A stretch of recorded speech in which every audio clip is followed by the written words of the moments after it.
Hi everyone, welcome back. Unfortunately for Rash, it's still quiet because I have the dogs inside. So we'll have a little look at them when we finish here. But today we're going to continue our activity measuring liquids.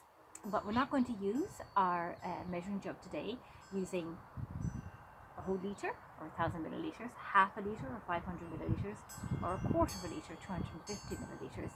Instead, I'm going to ask you to go and get your Cracking Maths book and Oscar Lahanok 143 K Dahad at 3. Okay? So, the very first thing that they ask you to do is colour to show the different capacities on each jug. Okay? So you're going to, if you look up here, it says 1 litre. So they want you to then find 1 litre on the jug and colour it as if you were filling it with water. Maybe you might like to do blue or whatever colour, up to a litre. To colour this jug up to measuring half a litre. This one to colour measuring up to a quarter of a litre. This one, half a litre, and this one, 1 whole litre. Okay? And then, when you're finished that, they want, and again, I think you should do this outside because it could get a bit messy. They want you to go and get a teaspoon, a teapot, a bowl, a jug, a cup, and a small empty yogurt pot. So you can look here and see what I've got. I've got my teaspoon, I've got a teapot, a bowl. This is my big jug, it's a bit big.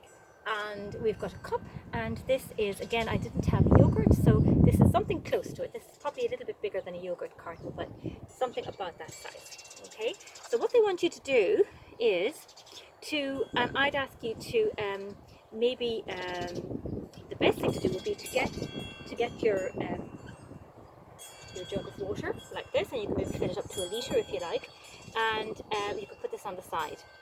Okay, now they want you here in the first one to how many teaspoons of water fill the yogurt pot.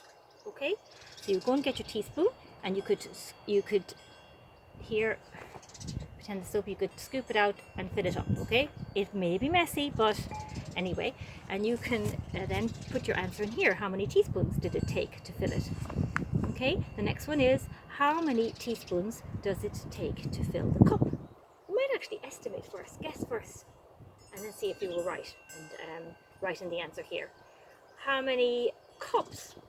So this time we move into the cups. How many cups fill the jug? So how many cups fill the jug? Okay. How many? Where am I? How many cups? Yeah. Question C. Question D. How many cups does it take to fill the bowl? So then you look and see how many cups it takes to fill the bowl. How many yogurt pots fill the teapot? So they want you to use the yogurt pot this time to fill the teapot. Jeepers, we're back and forth, aren't we? And then how many bowls fill the teapot? So how many bowls will fill the teapot? I have a feeling this is going to be very messy. And which is better to fill the teapot? A teaspoon or a cup? So they want you to think about it. What do you think is better to fill this teapot if you didn't have your lovely measuring jug? If you only had a teaspoon or a cup, what do you think would be better to use to fill the teapot? So they want you to put your answer here and then explain why. So just one little sentence why. And what we'll do is we'll talk about this on Friday and we'll see how you all got on. Okay, so enjoy it, but before you do, I'll show you off the end. I think Dubby's in there too. Maybe Dubby's in her own bed, I don't know. Yeah. He's not happy, but I promise you I will let him out very soon. Sloan.